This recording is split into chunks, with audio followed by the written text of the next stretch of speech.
The President's been spotted out and about a number of times with bandages on his hands. Could you please explain what that is about? Secondly, he noted on Truth Social the other day that he had aced 3 cognitive tests. Could you please clarify when those tests took place? I can do that at a later date. I obviously don't have that in front of me. The President has spoken about that quite extensively throughout the years. As for the bandages on the hand, we've also given you an explanation for that in the past. The President is literally constantly shaking hands. The Oval Office is like Grand Central Terminal. He is meeting with more people than any of you even know about on a daily basis. He's also on a daily aspirin regimen, which is something his physical examinations has said in the past as well, which can contribute to that bruising that you see. Is the White House optimistic about the upcoming redistricting vote in Indiana and what happens if it fails?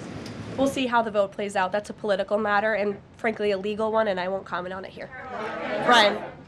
Thank you, Caroline. I'm going to go back to the Fed. I have 2 topics I just want to address with you. The first one on the Fed. The President did say yesterday that he was meeting with Kevin Warsh. This is your favorite story in the world, Brian. It is our favorite story.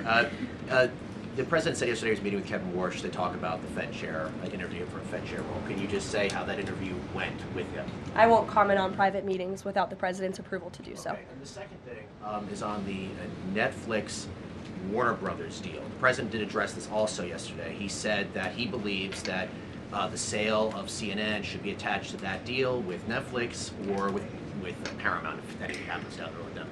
Can you just explain what the President's planning to do going forward to continue to make that case similar to what he made yesterday? Well, I think the President's comments yesterday about the sale of CNN and new leadership is evidenced by my exchange with the CNN reporter in this room. Their viewership has gone down, their ratings has declined, and I think the President rightfully believes that network would benefit from new ownership. With respect to this deal, he has great respect for both companies who are bidding against one another, and I won't weigh in any further than that. In the back, go ahead. Thank you. I wasn't calling on either of you, but I'll take both your questions and then to you. Go ahead. I have 2 questions. One is South Korea, one on the Japan. First question, the recent U.S.-South Korea trade fact sheet made no mention of agricultural product. Does the United States want to completely open its rice and beef market to South Korea? And second question on Japan. China is using its military power to surround Okinawa, Japan. Is the United States concerned about the military conflict between China and Japan? And what action will the United States take? Okay. To your first question on South Korean beef export to South Korea, I will check with our trade team and we will get you an answer on that. To your second question with respect to Japan and China, the President has a phenomenal relationship with the new Prime Minister of Japan, as you know.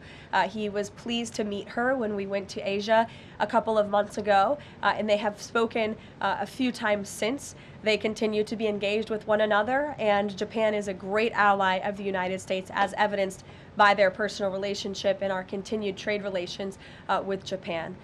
With respect to China, the President also has a good working relationship with President Xi, which he believes is a good thing for our country, and he believes that the United States should be in a position to have a good working relationship with China while maintaining our very strong alliance with Japan.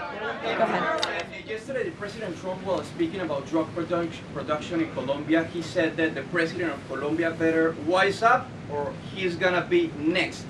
What was he meaning exactly? And the other thing is that President Gustavo Petro of Colombia responded to that statement by issuing a formal invitation to President Trump to go to Colombia and to see firsthand how the authorities in Colombia are fighting against drugs. Do you think that President Trump would consider that? Well, that's very interesting. I hadn't heard the news about that invitation. I will let the President speak directly to it on whether or not that's something he would entertain. But as for his comments yesterday towards President Petro, he has been saying some very alarming and frankly insulting things towards the United States of America, and the President doesn't like it.